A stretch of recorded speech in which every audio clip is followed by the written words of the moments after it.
that it's 8 o'clock. I think we'll have folks joining, but in the interest of time, want to get us started. And want to welcome everyone. My name is Mike Mugavero. I'm the director of the COERE, the Center for Outcomes and Effectiveness Research and Education at UAB, the University of Alabama, Birmingham.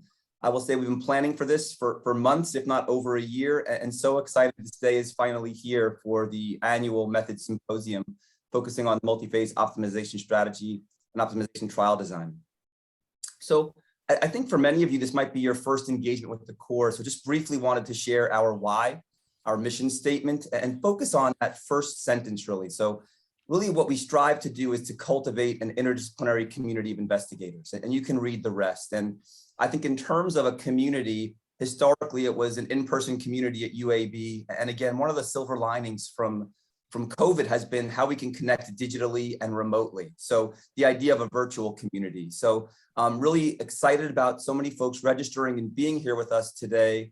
And also wanted to say a thank you. So for everyone that's registered and taken time out of their day, 2 years into the pandemic, I think we've all had a heavy log of Zoom and Teams and other calls. So to be here with the entire half day or part of the day, really thank folks for taking time out of schedules to join us and be here with us. And the registration is unbelievable. So, I think there'll be folks in and out throughout the course of the day, but as of the count last night, we had over 160 persons registered, representing 4 different countries and 31 institutions. So just blown away. And I think it shows the interest, but also shows the incredible planning by the planning team in organizing such an incredible symposium, the quality of the speakers, and just folks' interest in learning more about these innovative methods. And so with that, I want to really acknowledge the leadership of this. So Drs. Nick Dion Odom and Rachel Wells have been the scientific co-chairs for this program, have led this masterfully. Among his many hats, Nick is one of the co-directors of the COERE. We're grateful to have him in that role. Rachel, a recent graduate of our postdoc program. I think maybe the first person ever to terminate the postdoc early to accept her extramural NOA for a K99 R00. So proud of her and her progress. And also really wanted to acknowledge Aaliyah Tuniger and Jerry Davis with the COERE team, who behind the scenes, what they do with operations, logistics, promotion, communications is just exceptional. And I cannot acknowledge, recognize, or thank them enough. We have an outstanding slate of speakers. You can see them here, so excited, from both UAB and national experts. So really, really excited. If you're so inclined, whether you want to rename to include your institution, put it in the chat, add your Twitter handle. I think we could use the chat very generously. We want to know who you are, where you're from. And so please feel free, whether in your renaming or in the chat. And with that, I am thrilled to turn it over to the scientific co-chair, Nick Dion Odom, to introduce our first speaker. Good morning, everyone. It's so great to see such a mix of people, both here at home in Birmingham and beyond. So thank you, everyone, for attending. We do have an exciting lineup of speakers that you'll hear from today. Following each presentation, we'll have a moderated discussion where we invite you all to ask questions using the Zoom chat features. Please feel free to post your questions as we're moving to the speakers. And again, to help us all know who you are, please do share your name, institution, and department in the chat feature to help us all know who's who and who's present today. And it is my pleasure to introduce Dr. Rachel Wells, who I've known now for, I think we're pushing 7, 8 years here. Her research, she's currently a postdoctoral fellow here in the UAB School of Nursing. Her research is focused on developing and optimizing early multi-component palliative care interventions in heart failure, particularly in under-resourced communities, including their family caregivers. She currently is funded by an NIH NINR K99 R00 Pathway to Independence Award, where she's examining the potential for lay navigators to increase palliative care use in older adults with advanced heart failure. And I have to say, it's been an honor being one of her co-mentors on this award, as she's just quickly risen to fame in her career. So with that, Dr. Wells, the floor is yours. Yeah, so wonderful. So I want to make sure everybody can see the slide, right? We're good. Okay, awesome. I can see Kate. I see your head nodding. That's what I needed. So good morning, everyone. I just want to thank the COERE for this opportunity. And I want to thank all of you for signing on today to hear about the multi-phase optimization strategy. And so if this was my TED Talk, I might say something like, despite the billions and billions of research dollars spent on intervention development and testing, progress remains slow. So what if it didn't cost so much or go so slow? What if, with a shift in perspective, informed from engineering and product development, we could tap into a framework that gave me a Nokia brick phone in high school and an iPhone by the end of college? And so today I'll give you a brief overview of the multi-phase optimization strategy. So some very brief acknowledgements, since we're on a tight timetable. I'm a postdoc, first funded by an AHRQ T32, and now an NIH NINR K99 Pathway to Independence Award, with a rockstar mentorship team of Drs. Marie Vakaitis, Nick Dionodom, and Reagan Durant, with a most mentor in Dr. Kate Guastafaro. So I'll use Dr. Dionodom's National Palliative Care Research Center funded pilot grant as an example throughout today's presentation. And also, as a postdoc, I don't have any relevant financial disclosures. And no most presentation can go without mentioning Dr. Linda Collins, who literally wrote the book. Most is her brainchild, and I'm in awe / slightly terrified of sharing a Zoom platform with her. I mention her books as this presentation is just a most appetizer, if you will, and I highly encourage you to seek out the books for a more in-depth understanding.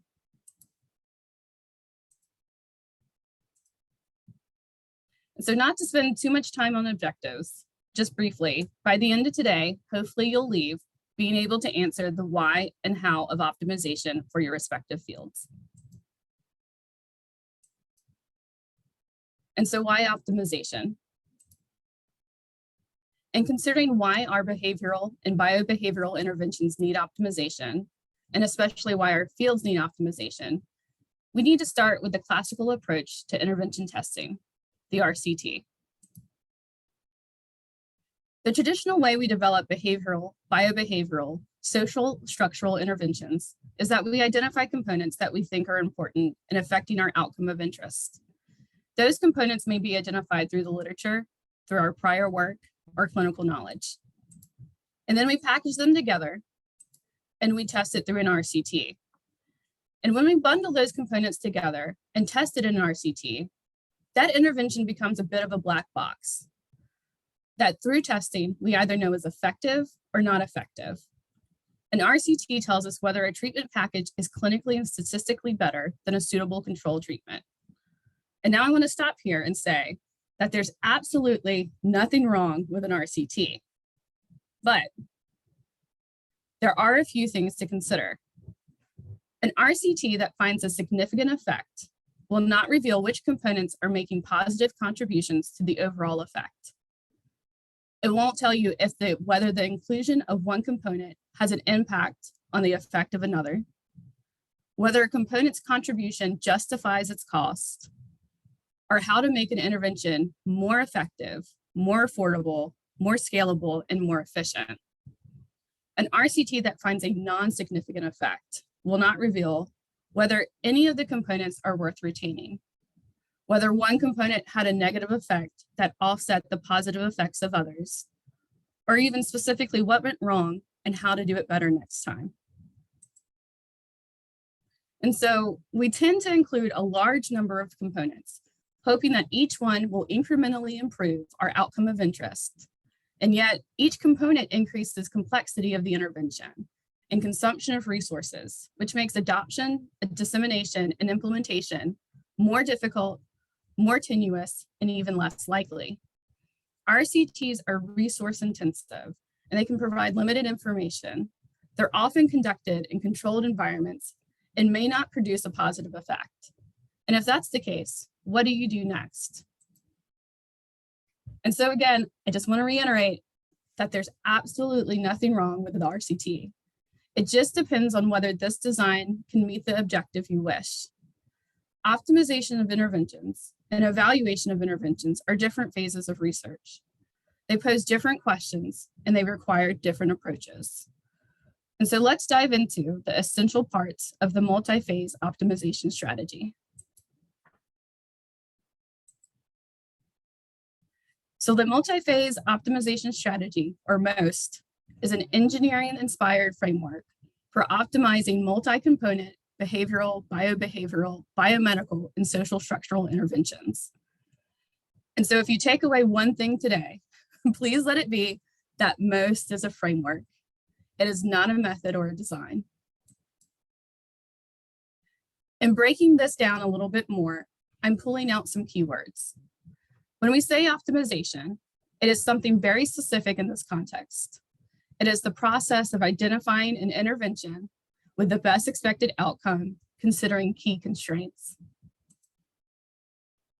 In addition to the term optimization, component and constraints are also key terms to understanding the MOST framework. So let's look at them a little more closely. A component is any aspect that can be separated out for study, like content. And since I conduct palliative care and heart failure research, I think of things like symptom management, self-care, or decision support training. Or it could be things that promote engagement or adherence, like a text reminder or a priming call, or even activities that the participant completes between coaching sessions. Or it could be related to fidelity, like provider education or palliative care coach booster sessions. Constraints may be expressed in terms of money, time, personnel, equipment, or any other quantity. In an increasingly resource-strapped healthcare and research environment, constraints are the status quo. Constraints frequently influence the success of the translation of an intervention. An intervention that is too expensive, too lengthy, too complex, or too burdensome for participants and staff has a little chance of being implemented widely in the way that it was designed and evaluated. Classically, considerations related to scalability are usually considered after the intervention has been evaluated, often when it's too late to make modifications. And so rather than focus on only effectiveness, as you might do in a traditional approach, the MOST framework has 4 qualities or desiderata for focus. There's effectiveness, which is the extent to which an intervention does more good than harm. There's affordability, which is the extent to which the intervention is effective without exceeding budget constraints. And so I will make a note right here, this actually used to be known as economy. And so there was a little bit of shift in the language. So if some of you are familiar with MOST, just know that that change has gone on the last year, last couple of years. I just want to make note of that right there. There is scalability, which is the extent to which an intervention can be implemented widely with fidelity. And then there's efficiency, which is the extent to which the intervention avoids wasting time, money, or other resources. And so as you move through the framework, you are moving towards effectiveness while maximizing affordability, scalability, and efficiency. And so I've really enjoyed the pithy statement that Dr. Collins and so many others have also come up with. It is the process of achieving intervention ease by strategically balancing effectiveness against affordability, scalability, and efficiency. And so this might look somewhat familiar to one of the first slides that I showed you with the black box intervention being evaluated through an RCT. And some of the steps are there. We are still identifying components through literature, prior work, and clinical knowledge. But before we package them together in an intervention box, we are empirically examining these intervention components through an optimization trial to understand the individual contribution of the components and the interaction between the components. We then package only the components that meet an a priori optimization objective, and that box is no longer black. We know how the components contribute towards an outcome change. And now the RCT is back, but with more information as we continue on to implementation and beyond. And so if you think that this figure looks like it could break down into different phases with different purposes and activities within each, you would be absolutely right. There are 3 phases to MOST. Preparation, which lays the groundwork for optimization and evaluation. And since my previous figure is a little bit clunky and busy, we'll switch to a figure adapted from the Collins book, and one that you'll likely see referenced and adapted or recreated in much of the most literature. In this figure, there is an addition of the diamond, highlighting a decision point within the framework. Connected to this decision point is one of the other terms I've circled on the figure, the resource management principle. I've also circled the continual optimization principle. So let's talk about these two fundamental principles of MOST before we look closer at the phases. The continual optimization principle is simply that optimization is an ongoing process of working towards a better intervention. And so once you've reached evaluation, you've done your RCT or other trial, your optimized intervention has improved outcomes versus a suitable control. And so now you can rejoice and rest. Of course not, it's science. Things are constantly changing and context changes. New therapeutics are available, payer system change. Optimization needs to continue.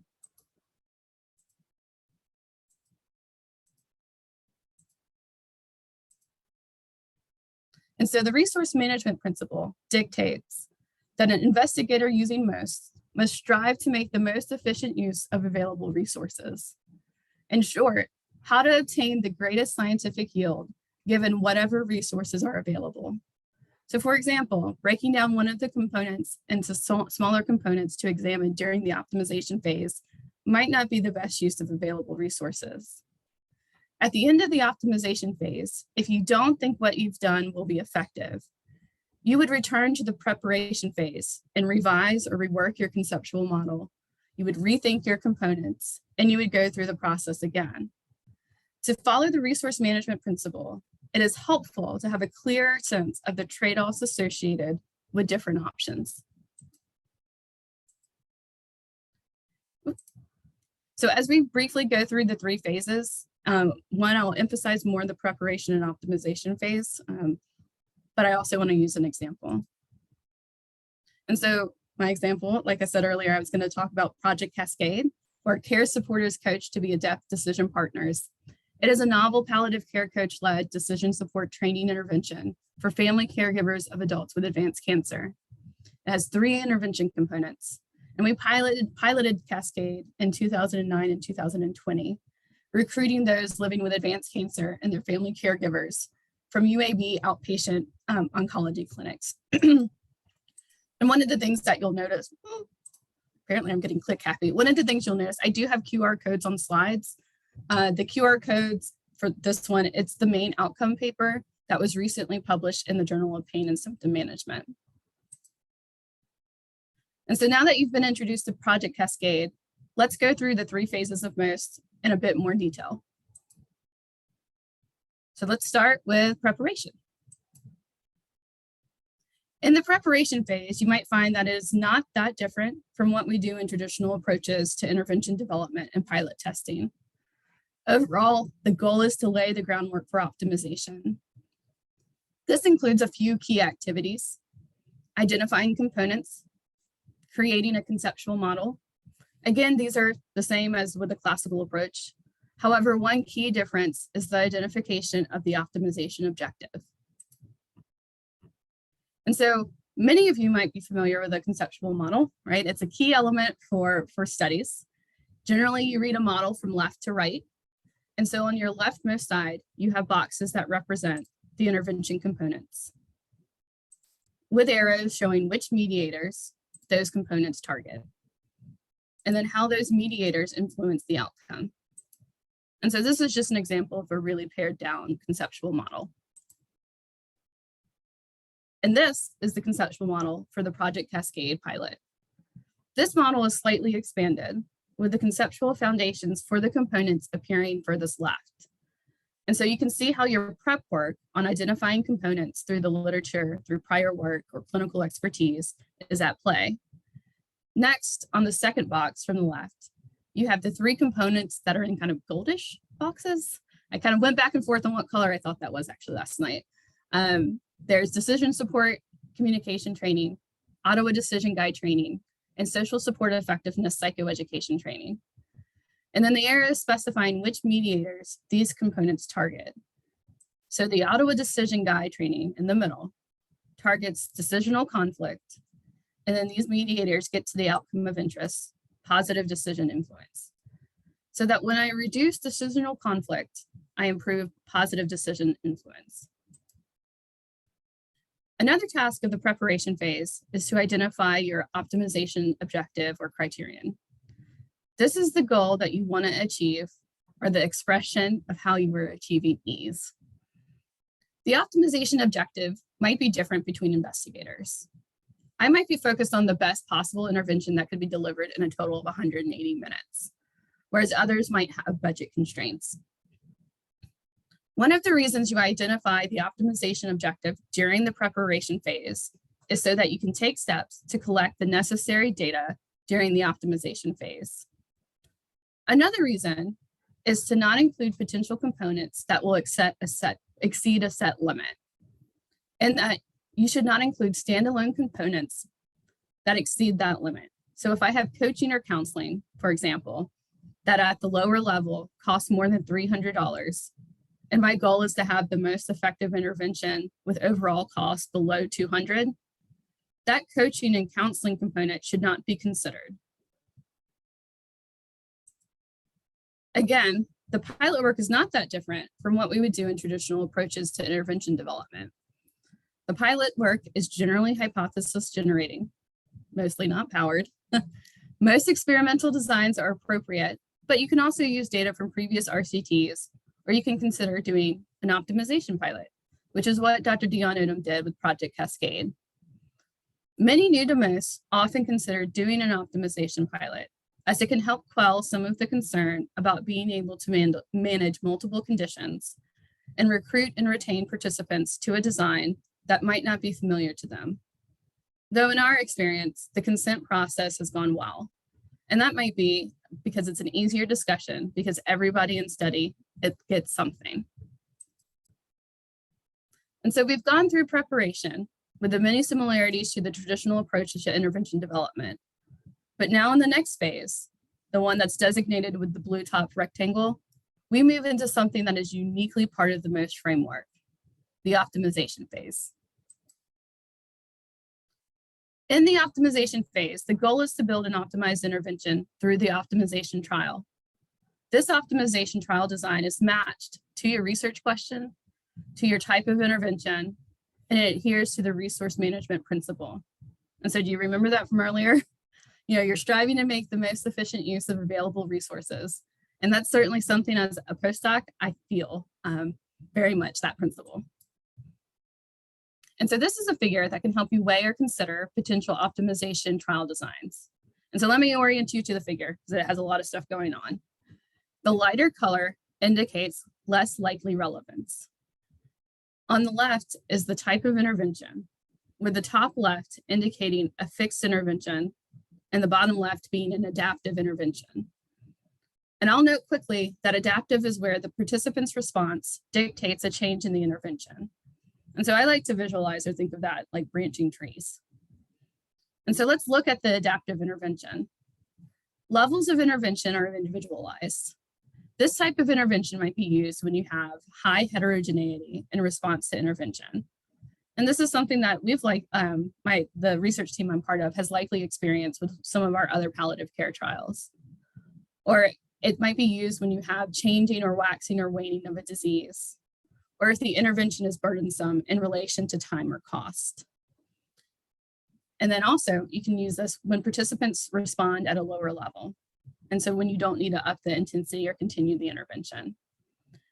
And so with this move towards a more adaptive end of intervention, one of the trial designs that you'll consider is the sequential multiple assignment randomized trial, or SMART. And I'll just briefly mention it because you'll have a deeper dive into an ongoing SMART or two next with Dr. Sayer. Each stage corresponds to a scientific question or questions about the selection and adaptation of the intervention components. Each randomization occurs at a decision point of scientific interest. And so the prep work is important. In some or all of the participants are randomized more than once. And that's frequently based on previous measured covariates. And so I look forward to hearing more from Dr. Sayer and others about SMARTs. And so let's flip to a more, from the more adaptive intervention to a fixed with the Factorial trial. This is a common optimization trial design and one that I have a bit of familiarity with through Project Cascade.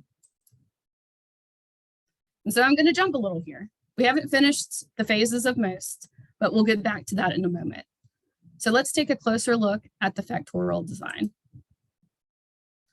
You always want to match your design to your purpose or aim, so that you might consider a Factorial trial when you are unsure of which components lead to desirable effects, or when you are unsure of which components can be reduced or removed while still having a desirable outcome change, or when you have constraints to consider while also looking at effect, or when you need an intervention suitable for most people. And so we are left with this figure representing a Factorial experiment with 3 components or factors. During the optimization phase, you'll hear people refer to components as factors, just as an aside. I wanted to note that. So you'll have 3 factors with 2 levels, and this 2 by 2 by 2 are 2 to the 3rd Factorial trial. This figure is a figure from Project Cascade, and I'll orient you to it. In the topmost row, you'll have 3 factors or components. It's decision support psychoeducation, communication training, and Ottawa decision guide training. On the leftmost row, you'll have conditions.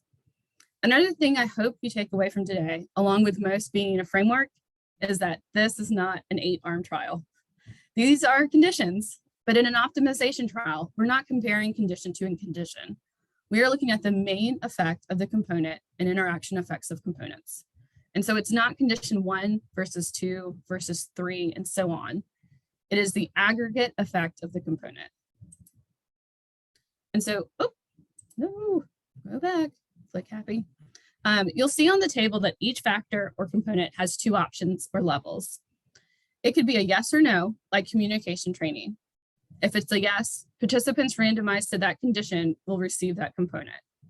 Or it could be high or low dose or intensity, like the psychoeducation component, where you have 1 session for the low and 3 sessions for the high. Many of you might be wondering if you can have more than 2 levels, and you can, but that impacts sample size and power and is beyond the brief introduction that I'm providing today.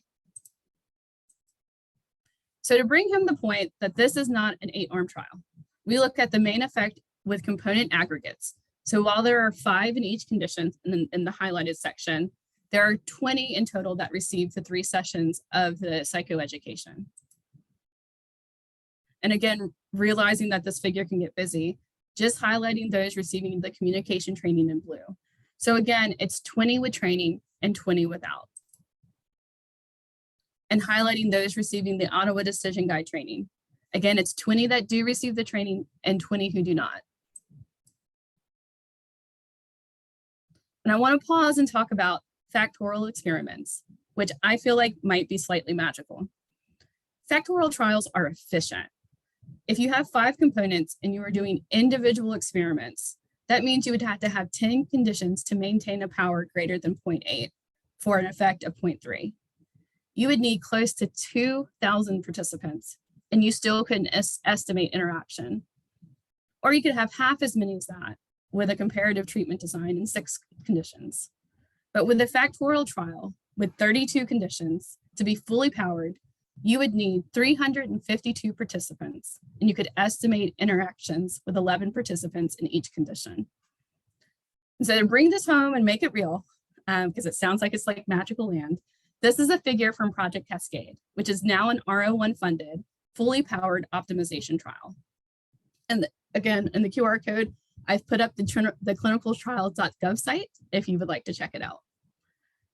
So looking at the main effect of decision support effectiveness coaching, it's 22 per condition, with 176 in total receiving 1 session and 176 receiving 3 sessions, for a total of 352 participants randomized in the trial. And really, I should note, it could be powered with an N of 316 participants with a detectable main effect size of 0.3 for the decisional conflict scale, but sample size, especially in palliative care, should be adjusted for potential missingness. And so the magic of this factorial design is that the statistical power is based on the comparison between the factor levels. And additionally, if interactions between the factors will be considered, power must be sufficient to determine the smallest size interaction necessary to guide component inclusion. So given this, when one or more additional factors are added to a factorial experiment, the sample size does not change. The levels do not exceed what's already included, and no additional higher level interactions are considered necessary. And so let's not treat power like Bruno. And if you don't get it, you must not have kids under the age of 10 in your house. And so I've talked about power, and many people ask about power. And so a few things about power. To power a factorial trial, you need to identify the effect size for each of your components and select the smallest. Or if you can't determine effect size, you can consider what would be the smallest effect size acceptable or relevant to your field. So for example, like a Cohen's d of 0.2. If resources are tight, consider increasing alpha to 0.1. And if I heard a collective gasp, I just want to remind you what the goal of the optimization trial is, right? You're trying to select which components to put in your optimized intervention.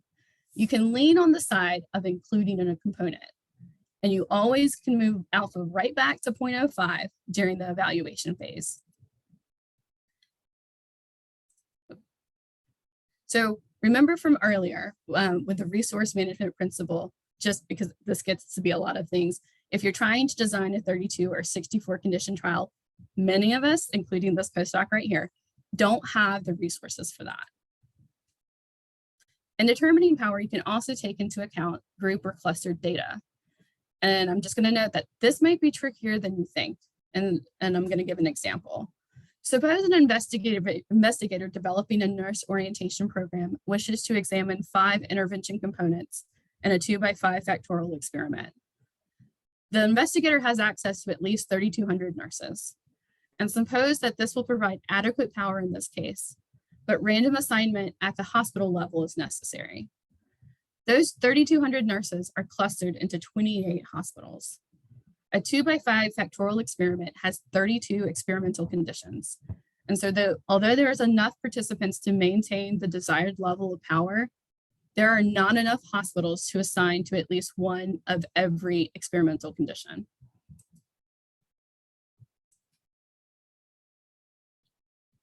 The other thing that everyone asks about is the decision-making point. And so you've done your optimization trial. And since the fully powered project cascade is just starting to enroll, I don't have data yet to use that as an example. So I pulled a recently completed optimization trial, the opt-in study, which may be familiar to some of you. I've put the QR code for the manuscript down in the left corner. And just briefly, the opt-in study with Bonnie Springs and Linda Collins aimed to design a maximally effective and efficient weight loss intervention such that all of the components were active, implementable in the real world, and use the lowest amount of resources. And so the aims were to identify components that would contribute most to weight loss in a 6-month period and build an active component only intervention under $500. Opt-in was a 2x5, apparently I'm really click happy. It was a 2x5 trial with components of coaching calls, text, meal replacement, and primary care provider reports and buddy training. And so it had 32 different conditions. From the manuscript, they presented the cost per person of each component by level. And so you can see that the telephone calls were pretty expensive. They were $276 at the higher level, whereas other components were mostly under $100. The investigators or authors included a table that presented the 4 conditions that produced the greatest weight loss and the cost of each. Condition 21, which has 2 factors that are on and 1 factor that calls at the low dose, whereas condition 17, which was the least expensive on the table, had most factors that were off and had costs set at a lower level. But both of these conditions had weight change over the 6 months. And so there's a lot of data here. You have the data to eliminate components that do not contribute to the outcome, like text messaging or meal replacement, for example. And again, this presentation is just a brief overview, but Dr. Collins' books provides an in-depth discussion of the decision-making process in chapter 6. And so back to the 3 phases, because we have one left. And so back to our starting figure, the intervention black box, which is no longer a black box, having gone through the optimization trial. We know the components impact on outcome. And so if you thought we were at the evaluation phase, but we aren't quite yet, we're at a decision point.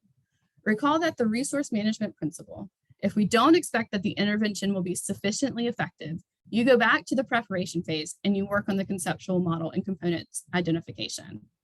But let's assume, fingers crossed, that it will be, we think it will be sufficiently effective. So then you go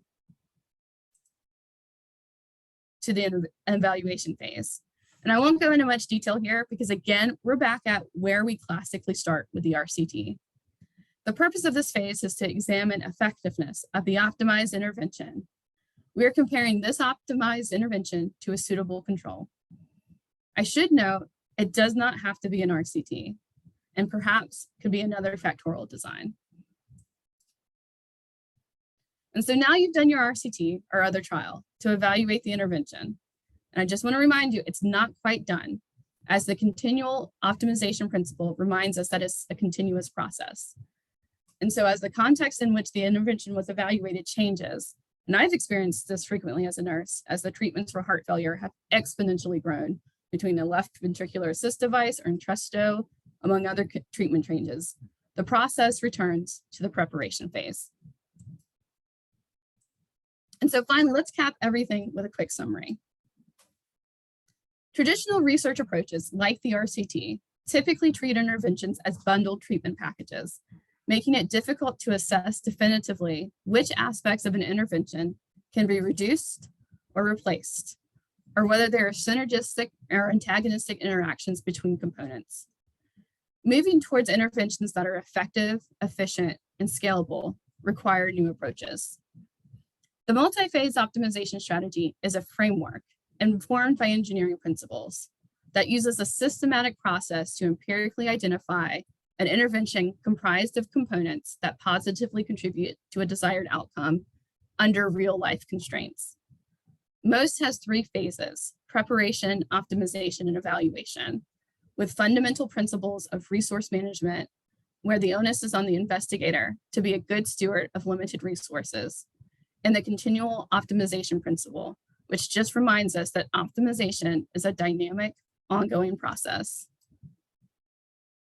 Each phase has distinct activities, many that may be familiar to us. Again, we see the importance of conceptual models and matching your design to your research questions and aims. The science using most framework is growing, with research being conducted in spaces such as HIV, mental health promotion, alcohol and drug prevention programs, cardiovascular rehabilitation, physical activity and weight loss, and now palliative care. Like I said earlier, this is just to whet your appetite and to provide you a most appetizer. Attempting to cover most and common designs used in most would take more than an hour, or 4 hours, or 4 days. There are a wealth of resources out there, and if you can't already tell, my go-to nighttime and summer reading is the Optimization of Behavioral, Biobehavioral, and Biomedical book by Dr. Collins. And so with that, I leave you with this parting thought. Sometimes less is more. Sometimes more is more, and most is the way to find out. Thank you so much for listening, and I look forward to sharing the rest of the morning with you all as we listen to this amazing lineup of speakers at this Method Symposium.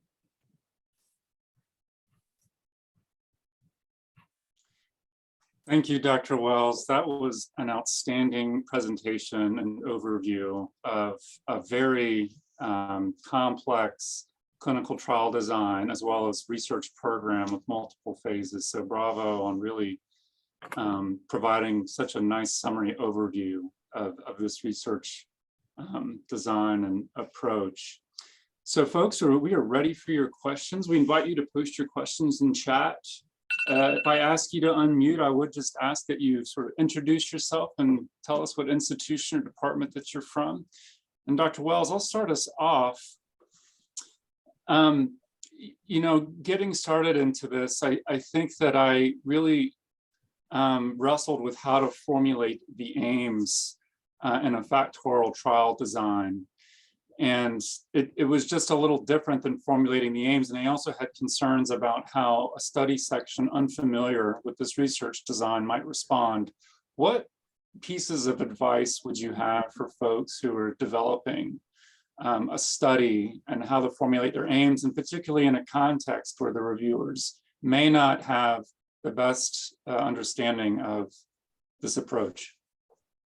Yeah, so that's a wonderful question. And I know that's a question that, especially as I got funded, that's a question that I get asked a lot, is how do you in a grant mechanism really cover the bases of most, and make sure you do that in a succinct way, as well as make sure that your aims really fit within the framework.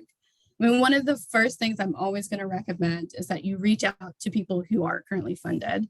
And there are over 100 optimization related trials that are currently funded right now by the NIH. So there's a wealth of information that's out there, and there's lots of people probably in all aspects of your field that have at some point touched on to optimization. And so that's the first thing that I do. The other thing that I always recommend is to kind of look through the literature that's out there and kind of see how people's very succinctly, and of course I gave a definition, and that definition that comes from Dr. Collins' books and comes from a lot of the other manuscripts that are out there and available for people that are conducting either preparation work or optimization trials right now, and really look at how they really concisely talk about most, because you don't have a lot of room, right, in a trial, in a grant writing. And so you need to be able to, address these key components of what the aims of an optimization pilot or an optimization trial is, while not taking up too much space of your of the 12 pages that the NIH or some foundations allot you, because you also have lots of other things that you have to cover within that space.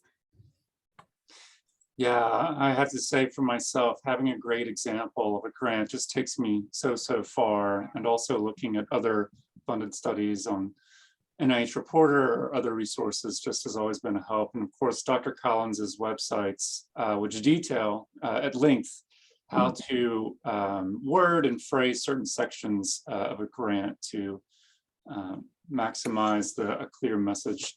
So I hope I don't mess up your name too bad. Is it Kieran Fairman? Yeah, that's actually the first time everyone's nailed that without me. I had this question in chat, but I suppose it's better for me to clarify because I tend to not get it right in text. I was asking a question about kind of how you start the early work for this, in a sense of like, even that factorial design had like 176, with the ambition to try and do this with these different conditions.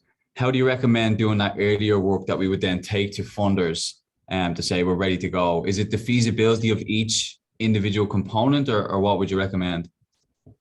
Right. So I certainly, in this case, because we do have several people that are on the session today that have funded work, and I know Dr. Dion Odom is one of those, where he had an optimization pilot that was funded by a foundation, the MTCRC, and a lot of the work and component selection was done kind of prior to that. Again, you're pulling from prior studies. He has done prior work in that area, and so that contributed to the component selection, which then made a case to that foundation that these are already pretty feasible components, and it's just the combination that we're looking at, and also showing that you can do this type of work, which is why as an early career investigator, I find that optimization trial in the preparation phase is important, because you have to show that you can manage those different conditions, and it can seem overwhelming, especially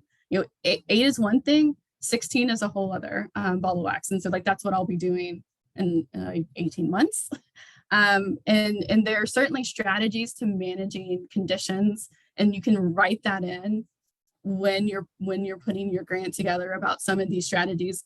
I know Dr. Diano uses animal names for each condition. Every single condition has separate packages of the intervention. So they use a guidebook. The guidebook is completely separate. It has the animal on the cover, so you know very clearly which one it is. And so that way you have tight control within the condition and you don't have drift. And all of these are things that are strategies that you could use in order to demonstrate that during the pilot phase, during the preparation phase, that you can do this. And then that translates with, now you have that data that demonstrates the feasibility and acceptability, so that when you go and apply for additional funding, say you want to move from preparation to the optimization phase, you'll have that support to show that you can do that. And of course, Dr. Diano or others, if you'd like to chime in with your thoughts about that as well. I was actually I'll jump to another question and then come back. Dr. Gazaway was wondering what grant mechanisms exist for pilot work. Absolutely. That you might recommend. So that's also, I get this question a lot, and it was something that I'm part of the optimization SIG for the Society of Behavioral Medicine.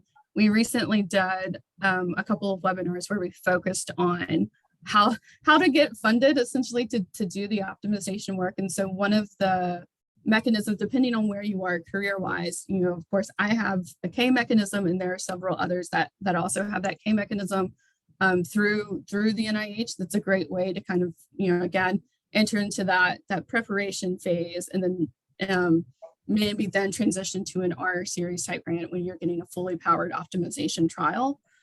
But it's really about making the case. And I think one of the things that that last slide before the purple slide showed up, and I was like, thanks for listening. It's making the case for why you want to do optimization and how optimization is really moving the science forward makes this a very powerful argument for any foundation. So I think for me, American Heart Association, again, there's a clear reason why we're doing this. We can't continue to kind of use this black box of intervention because and think that things will change and move faster, and that we're getting the best use of the resources that are available. And so when you make that case, I think there's a way to find a fit with any foundation. It's just, again, having the language that helps you explain to a reviewer why this type of work is important.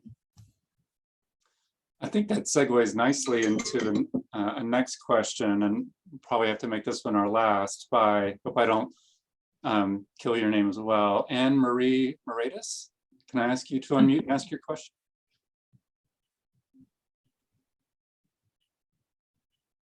Or I can just read from the chat. Sorry. Oh, you're okay. No, I'm here. Hi, Rachel. Excellent. I mean, and I know you have gone over so much for those of us who are, novices to this. But as we're starting to think about our research question, and it may align with most, what is your very next step that you take? Oh gosh. So what is my personal next step, or what is the next step? I mean, again, so most is nice, right? It gives you this framework, kind of where the next steps are, and where the different decision points exist, right? I know one of the things that people have kind of, again, struggled with, one of it is finding the funding and getting that preliminary data that you often get during the preparation phase before you kind of move into that optimization phase. That's certainly my next step. I mean, I'm using my K99 to do the formative evaluation, which is part of the preparation phase.